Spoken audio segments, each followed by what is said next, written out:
eh, saya termasuk aktif di dalam percaturan global kota-kota besar dunia.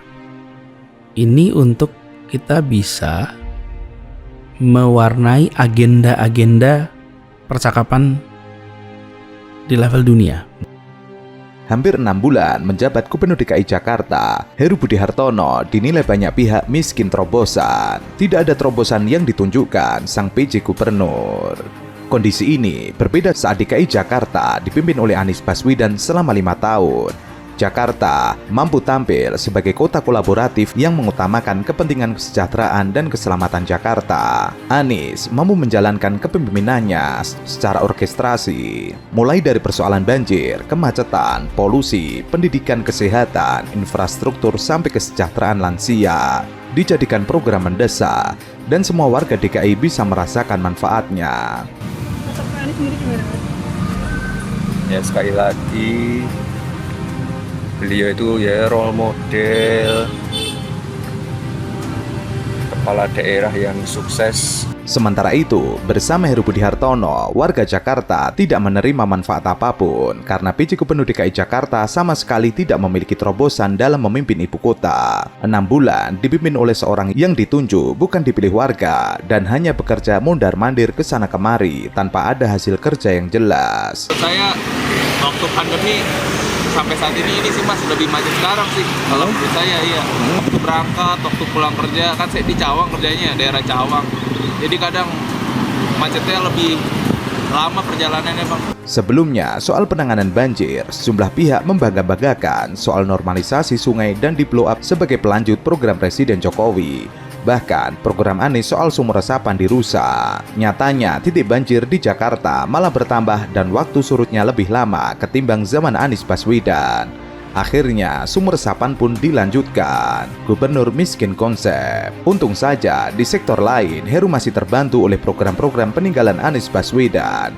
Ditambah lagi, sejauh ini Heru masih didampingi oleh kepala dinas yang menjadi anak emas saat Anies Baswedan menjadi Gubernur DKI Jakarta.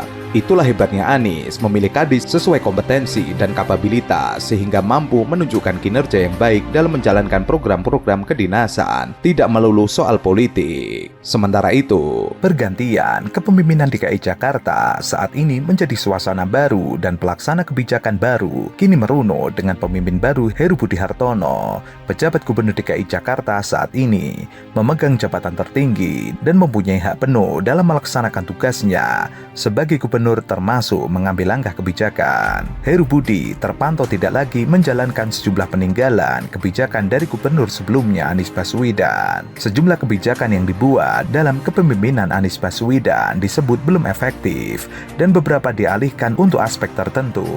Salah satunya, pertama, selama kepemimpinan Anies, program pengadaan jalur sepeda di DKI Jakarta sudah masuk dalam RAPD DKI Jakarta pada tahun 2023 mendatang sekitar 38 miliar. Tapi uang sebesar itu ternyata dinilai terlalu besar untuk pengadaan jalur sepeda. Apalagi Pemprov DKI Jakarta saat ini masih mengkaji ulang dan mengevaluasi pemakaian jalur sepeda yang saat ini sudah ada. Bahkan anggaran tersebut saat ini sudah dibuat menjadi nol supaya bisa dialokasikan ke pembangunan lainnya. Jalur sepeda tadi saya terima teman-teman Bike to Work, saya minta dikaji, terus saya minta juga mereka memikirkan jalur sepeda mana lagi yang memang efektif dan berkualitas untuk pengguna sepeda. Nanti diadakan FGD, itu mereka sudah oke. Selain itu, rancangan tim gubernur untuk percepatan pembangunan DKI Jakarta telah dipastikan tidak akan dijalankan sesuai rancangan Anies Baswedan. Heru Budi juga sempat menyinggung hal tersebut setelah dirinya dilantik sebagai PJ Gubernur DKI Jakarta. TGUPP dianggap Heru mempunyai anggaran terlalu besar dan belum tentu bisa optimal secara etika kerja. Ia mengungkapkan bahwa dirinya akan memaksimalkan satuan kerja perangkat daerah dan meningkatkan performa dinas-dinas ketimbang melanjutkan TGUPP. Ia akan mengoptimalisasi fungsi dari asisten pemerintahan, asisten ahli, hingga tenaga ahli di setiap aspek pemerintahan DKI Jakarta. Yang terakhir, Hal yang cukup menonjol ketika Anies memimpin DKI Jakarta adalah banyaknya pohon di area Monumen Nasional yang dipindahkan untuk tujuan revitalisasi. Permasalahan tersebut juga disoroti oleh Heru Budi untuk melakukan penghijauan kembali. Ia akan melakukan reboisasi dan penanaman pohon kembali di area warisan sejarah tersebut. Revitalisasi Anies tahun 2019 dengan memindahkan sekitar 105 pohon sehingga di sana saat ini cukup gersang untuk para pengunjung Monas, kata Heru Budi Hartono. Padahal Anies Baswedan telah menanam kembali pohon-pohon di Monas, bahkan menambahnya menjadi 3 kali lipat.